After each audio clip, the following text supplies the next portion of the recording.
Okay, we're going to start out by putting this hub body back together again. Now, a lot of people, when they are rebuilding these, will use oil inside for the pawls or ratchets inside their hub. And actually, oil, a thicker oil, can actually be a really good lubrication. But me personally, I'm going to be using the DT Swiss special grease, which is designed for ratchets and pawls, simply because I like the fact that this sticks to the pawls a little bit better. And when you use an oil inside your hub, it tends to leak out. And I don't really want any of that leakage from the back of my hub, because I don't want that going on my carbon wheels or my carbon spokes. It's going to make a real old mess and be difficult to clean. Not saying, like I say, there's anything wrong with lubricating your pawls and springs with oil, but I'm going to be using grease. And my personal philosophy with grease is more is always better than not enough. So I'm less afraid to put too much than not enough. And I will also always lubricate any two metal components that touch each other. So if you have metal on metal, always lubricate it with something. And in this instance, it's going to be grease. So what I'm going to do is I'm going to lubricate the pawls and the springs with some DT Swiss grease. For the bearing seats, I'm going to lubricate those as well with just a very light grease, which is a competition camper grease from Morgan Blue. And that's just to lubricate the seats before I press the bearings in. I'm going to press the bearings in one at a time. You can press both bearings in from both sides at the same time, but I like to do one at a time just in case something goes wrong. You get more control over the situation, and you're less likely to mess something up, basically. When you have two loose bearings being pushed in at the same time, one can go crooked or something like that and cause a situation. Then we have this compression tube or aluminium spacer that fits in between the two bearings. This one, generally, I don't grease these very much. I might put a little bit of grease around this outside edge here because this metal surface is touching up against the bearings. But on this instance, I think I'm going to put a very fine amount of grease around the outside, because if this is the level of corrosion we get on this aluminium from moisture, I want to protect this if I can. So I'm just going to put a very fine layer of grease around all the sides of this thing. In the middle it won't be necessary because that will get greased up later when it's inserted onto the axle. So let's get started with this then. Let's get this greased up on the inside first. I'm just going to put a little blob of grease there, a blob of grease there. Just going to smooth it in with my finger. And same for the other side.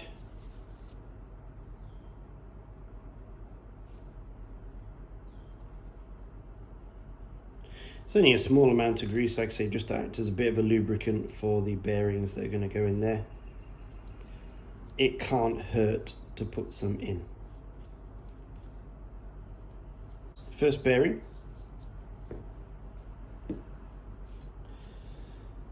So first bearing is going to go in. Here are our little bearing drifts or pressers. One will hold the bearing, and the other one is just going to go in the top to stabilize. So this one is going to stabilize the process in the top, and this one is going to push the bearing in from the bottom. Let's get our bearing press. Stick the bearing on.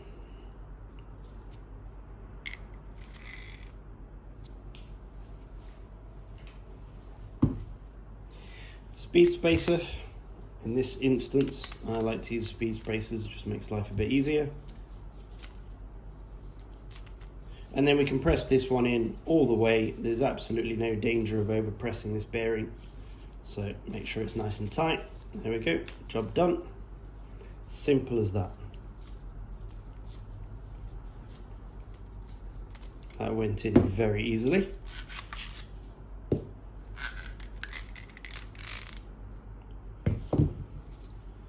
There we are, first bearing is in. Might pop just a smidge more grease on this now. Okay, our collar. I'll get some grease on there. Just smooth it in with my fingers. That's why I like to wear gloves, because it's a bit of a messy job. There we are, that should prevent that from rusting while it's inside. Get some grease on the top edge there, and that pops down inside the hole. You don't have to worry too much about it being exactly in the center. Okay, once your space is in, you can take your other bearing, pop it on there. Don't worry about the grease on your fingers, it's not going to hurt the bearing at all. Pop this bearing onto the press, next bearing goes on top. Now when you're pressing this in, don't over press it, because you don't want to put too much pressure on that compression tube. So we're going to press a little bit, see where we are with regards to how much pressure there is inside, how much contact there is with that spacer, and then check it. So I'm just going to turn gently until I feel it, a bit of resistance there. There we are, a bit more pressure. You want it so it's not rattling around and moving too much, but you don't want it too tight. Takes a little bit of finesse, but that's why we go slowly at the beginning, so as to not overpress the thing. Yeah, I think that's about right. I'm happy with that now. So there is the two bearings in there and the tube. Now we can move on to greasing these little ports here where our pulls and springs are going to go in. Like I say, I'm going to be using the DT Swiss grease for this. DT Swiss special grease.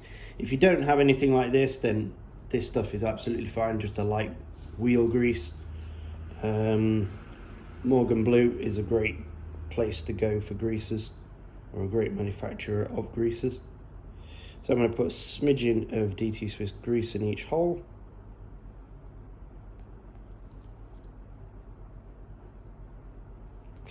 Just so that as those pulls move backwards and forwards, they're not going to be damaging the metal surfaces.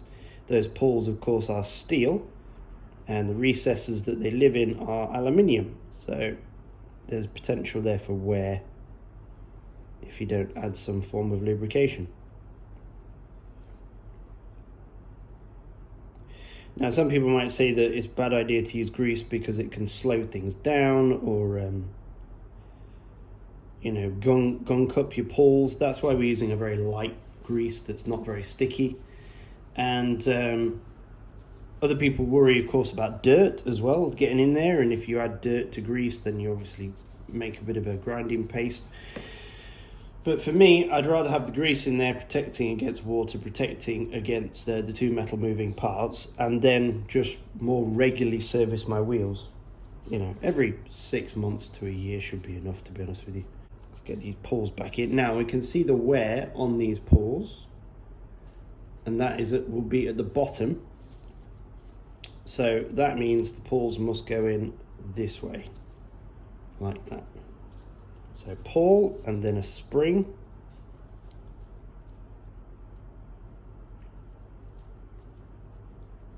This is where you drop a spring on the floor and lose it.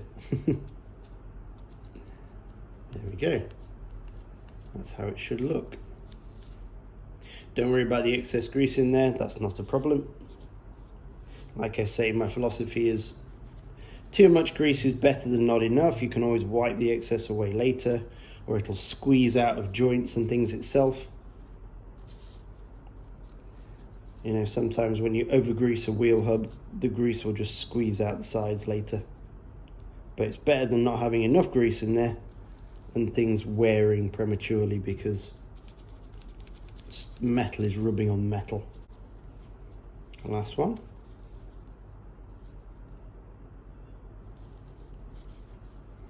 Super. Okay, now we're going to move on to the rest of the wheel hubs, which are still in the wheels. I'm at a little bit of a disadvantage here with regards to tooling because I used the DT Swiss drift method, e.g. these, to get the bearings and axles out of the hubs. But my DT Swiss drifts to put the bearings back in have actually got an internal reduction in the diameter. So the axle doesn't fit. It doesn't fit all the way down the longer side of this axle. It fits on this side, no problem. So what I'm going to do is I'm going to press the bearing into the drive side of the hub first, insert the axle, and then use the DT Swiss drift to seat the non-drive side into the hub, which should work perfectly fine. If I am considering buying myself a lathe, and then I'll be able to order aluminium rods and I'll just be able to make my own drifts, which is something I've been toying with the idea of. Other than that, I could go to a local machine shop and get them to make me this, but without that reduction in diameter on the inside. Oh well. So we'll do the front wheel first because that will be easier. So I'm going to put a little bit of the competition camper grease on the bearing seats. Just a bit there, and just smear that around on the inside.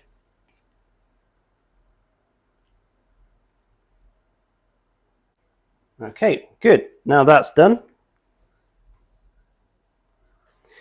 we can take our front axle and put a little bit of grease on the axle itself just to prevent that corrosion that was occurring before.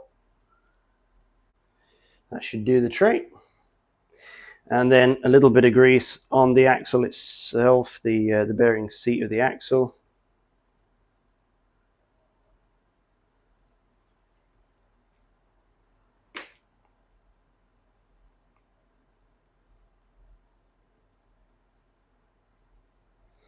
We need another one of our bearings. I'm just going to pop that on there.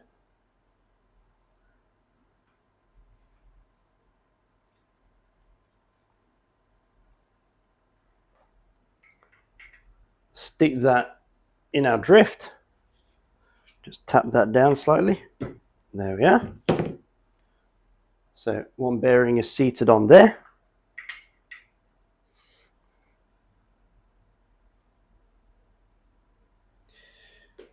So a little bit of grease on this side.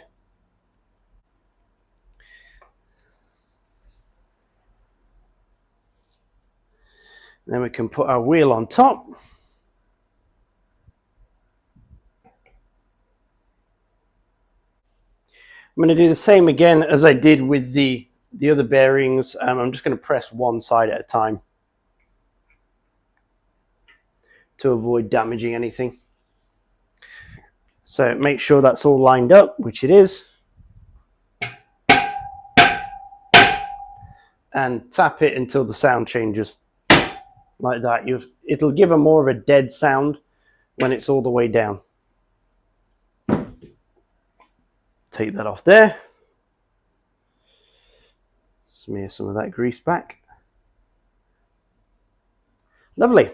And then we'll get another bearing. Pop that bearing on top of the other axle, side of the axle.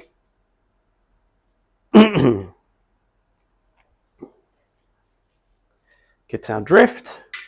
Pop that back on top. And tap that side down.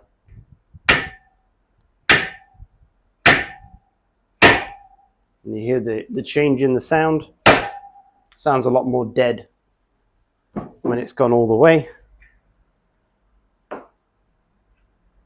Job done. Those axles are nicely seated in there like that. Let me just leave this here for a second.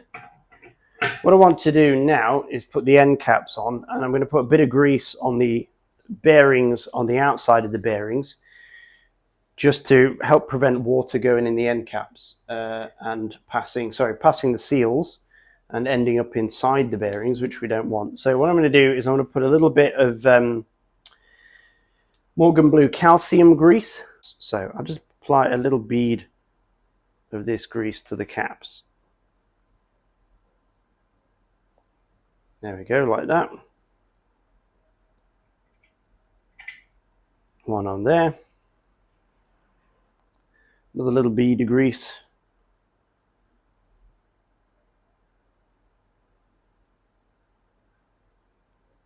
Like that. So calcium grease is quite a water resistant grease. So with any luck, that should prevent any water from getting inside and ruining our beautiful new bearings. Give it a little spin. That feels pretty smooth. Question is, how long am I willing to stand here and wait for it to stop spinning? Not that long, actually. I've got other things to do. So I'll stop there. That's one wheel done anyway. Okay, I'm going to do the rear wheel now. It's similar to the front wheel in the process, but slightly more complicated, slightly more steps. I've already put the competition camper grease in my bearing seats on both sides to act as my lubricant. I have my drive side bearing, which is the 6903, already set up on the press here, the press tool. I'm going to press that in from one side, and then on the other side, just to stabilize the press, I'm going to be inserting the 6803 bearing tool, because the opposite side uses a different size of bearing. So I pop that one in first, stick my bearing press through, drive side bearing, speed spacer, and my handle. And this one I can press all the way down. I don't have to worry about overpressing this one as well. So just press that until it bottoms out. Like that.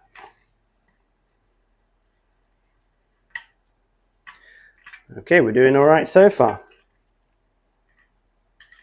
So that's it for my bearing press now.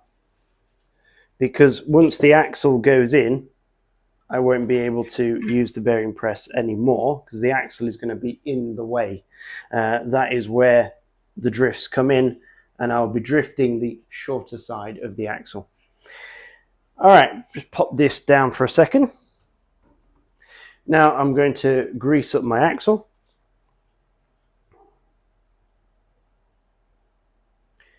I'm going to grease up the bearing seats, and I'm also going to grease up the middle here. This one hasn't been corroding, but it might. So better safe than sorry. Just pop a bit of grease on there. Yes, it adds weight to my bicycle, but it's not that big a deal. Like I say, my philosophy is I'd rather have grease than not enough grease, or too much grease than not enough. Great. That is all nice and greasy now. So we can insert this back into the wheel. We do that from the rear end of the, oh, that sounds a bit dodgy, doesn't it? we can do that from the rear of the hub. So just push the axle through. There we are. Super. Pop our other bearing on the other side. And now we can drift this on.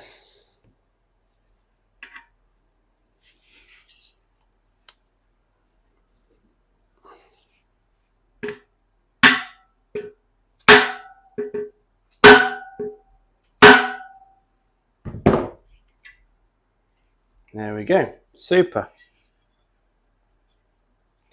When you've done this, always check for play in the axle. So make sure there's no vibration or play, the axle's not moving backwards and forwards. That will tell you whether that bearing is fully seated.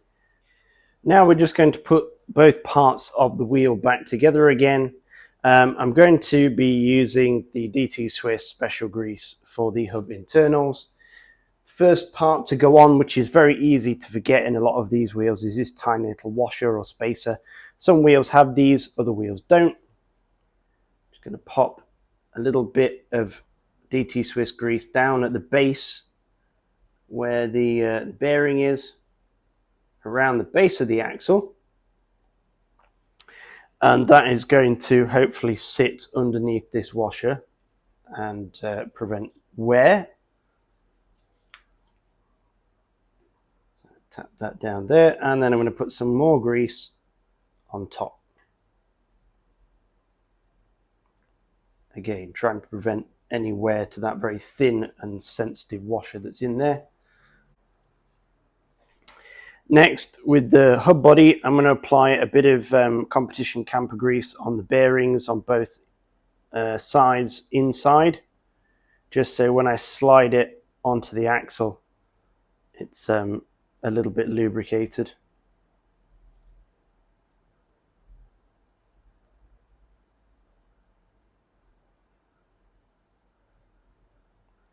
Remember, more grease is better than not enough.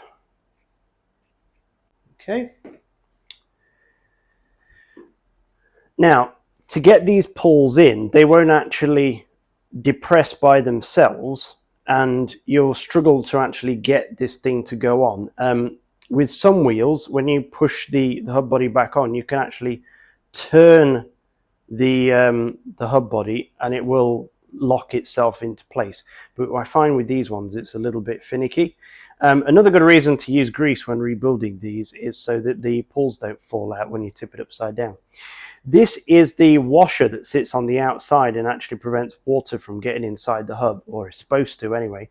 What I find is this is a perfect tool for depressing the pulls, like so.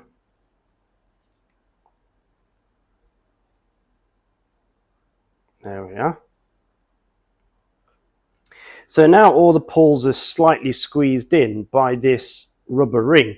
So when I push this back on top and the rubber ring is pushed back up to the seating line here, the pulls will all spring out and end up nicely inside their respective teeth. Before I do that, I'm just going to put a little bit more DT Swiss grease on the teeth, a few blobs here and there.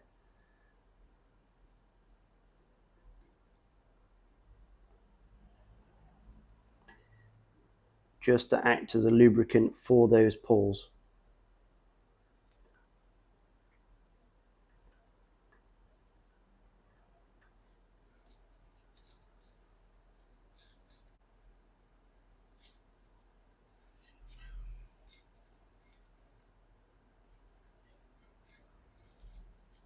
There we go. Right, this should work first time.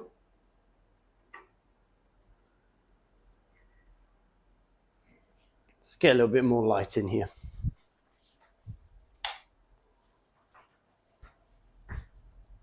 There we are. So push that down, give a little twist, and that's gone straight on. So just make sure that the rubber seal is seated all the way around. Then take your end cap. You'll have two end caps on most brands of wheels. Usually one will have a double seal on it or be slightly longer. That's how you can tell the difference between which end it goes on. The longer one usually goes on the non-drive side, and the single seal short one usually goes on the drive side. Put a bit of bead of grease on that. This is the bearing which is going to suffer the most because it's the one on the most extreme outside of the hub, and it's the one that's in all the dirt and the lubrication from your chain, water and all sorts of stuff. So this is the one that's going to get the worst treatment basically throughout the life of your wheel. And that's why you need to make sure there's plenty of grease on your end cap before you push it on. And some of that grease is squeezed out from the edges, but that's absolutely fine. I don't care about that. I'd rather have grease squeezing out than, again, not enough.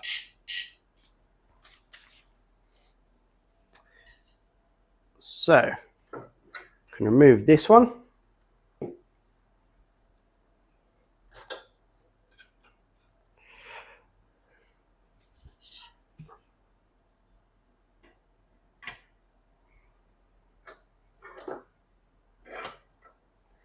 And you put the end cap on the other side.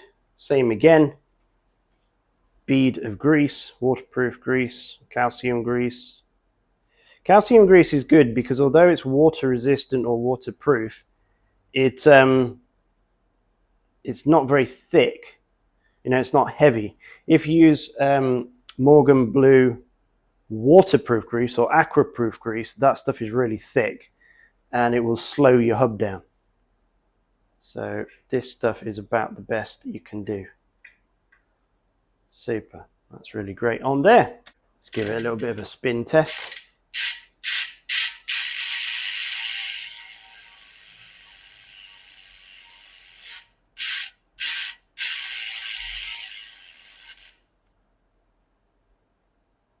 I can't feel anything at all coming from the bearings. I can't hear anything. If I close my eyes, I don't know this wheel is spinning.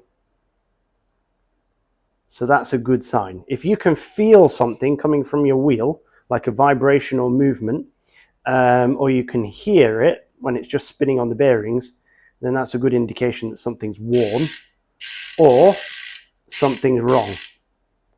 But like I say, with this, eyes closed, I cannot feel this rotating. So that is perfect. Put the cassette back now. Here's a thing. Some bike shops, some bike mechanics will say grease up your hub bodies before you put back your cassette. I personally don't. I know people in previous videos have criticized when I've been washing my bike, when I've been spraying degreaser onto the cassette, that, oh, I'll be washing the grease off the hub body. Well, I don't include any grease on the hub body. And this is for two reasons. It was more important to put grease on your cassettes back in the olden days, especially if they were threaded cassettes. You remember the threaded ones? You actually had to screw the freewheel hubs, you had to actually screw on. These ones you don't, so you want this to be as free coming on and off as possible. What I find is that I don't get bonding between cassettes and cassette bodies if I don't use any grease. If I use grease, although it prevents these two metal surfaces from corroding together, I've never actually had that happen, but it does prevent that. But I find if I put grease on there, it just attracts dirt. So what you get is a load of grit and slurry and all sorts of horrible stuff on the sticking to the hub body. And then when you remove the cassette, you can hear it grinding and crunching, and it's all very disgusting and nasty. Whereas if you leave it completely free and clean, and free of grease, it doesn't attract much dirt at all. And when you come to wash your bike, it actually washes a lot of that dirt out from behind your cassette as well. This one is also really well protected by this internal sleeve, so there's not much that's going to attach to this hub body. So me personally, I just try and keep these things clean, and I don't put any grease on there. I think it's a bit of an old-fashioned thing to do. Where I do apply grease is on the lock ring. Always apply grease on the lock ring. So I'm just going to give this a quick buff with a rag to make sure that there's nothing on here that's sticky or greasy.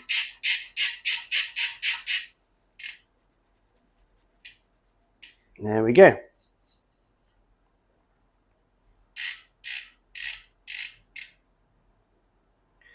Now, cassette is also clean. I recently washed the bike, but I'm just going to make sure that it's clean. And that is how I personally recommend you do it. Don't have to follow my recommendation, but that's the way I do it. So on with the 11 tooth. You can see that there's a key, should match up quite nicely on there. And then, like I say, this is the only thing that I grease. And if you notice on here, it's already got grease on it, which is copper grease. For threads, I like to use copper grease. It's my favorite grease of all the greases that I use. I don't know why. I just love the smell of it. I love the look of it. I feel like Goldfinger looking at gold when I look at copper grease. There's just something about it that I like. And I'm going to add a little bit more to this now.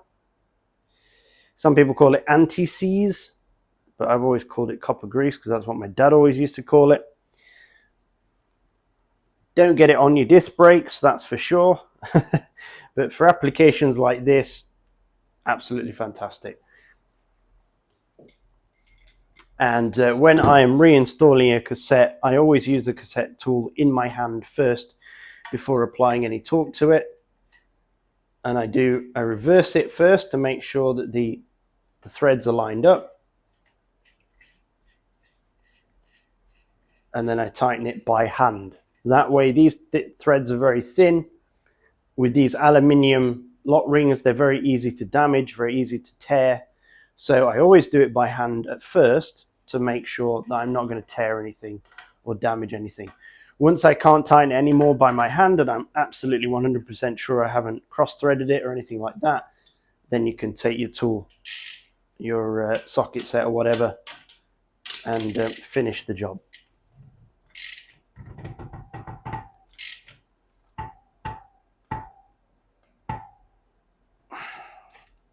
And that wants to be tight so that it doesn't move around and bite into the hub body. There we go, job done. Okay, so the wheels are back in the bike. Now, as the wheel spins, one of the major things that's going to be slowing the wheel down with regards to the bearings is the grease. Now, the grease is obviously a little bit viscous, and so it imparts some level of drag to the bearings.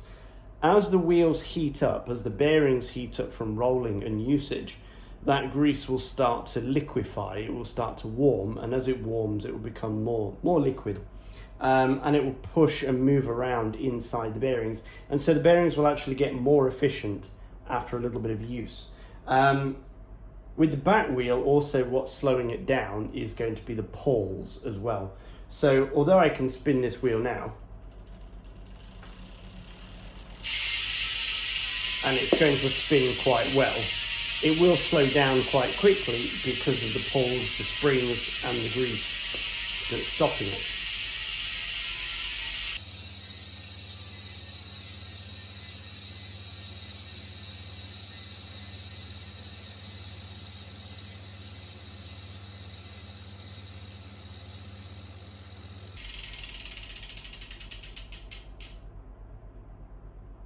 You can see the wheel drop back there slightly before it touched against the pawls. That shows that the weight of that plastic valve there is enough to turn the wheel. So I just did a quick spin test on the truing stand. Granted, this wheel doesn't have a tire on it, but this is a brand new hyper wheel with the ceramic bearings, and this one span for 2 minutes and 3 seconds. And I gave my current wheel a spin as well, same amount of force, by putting my fingers at the top and spinning down until they hit the edge of the truing stand, and this one spun for 2 minutes and 7 seconds. So this one with the NTN steel bearings span slightly longer than the one with the ceramic. Granted, the one with the ceramic bearings doesn't have a tire and this one does, so the tire probably adds more weight and therefore it's able to retain more momentum, but still is pretty close. Goes to show that hybrid ceramics are not actually better than steel bearings. There you go. Now this one obviously does have grease on the end caps, and again with regards to the bearings, there's grease inside the bearings which are going to be slowing it down, but once that grease moves around in there and sorts itself out, these are going to spin even better. But right now I'm very satisfied. I'm particularly satisfied with the fact that the plastic valve is enough to get the wheel to drop down to the bottom. That shows how little resistance there are in those bearings. It's even going to swing.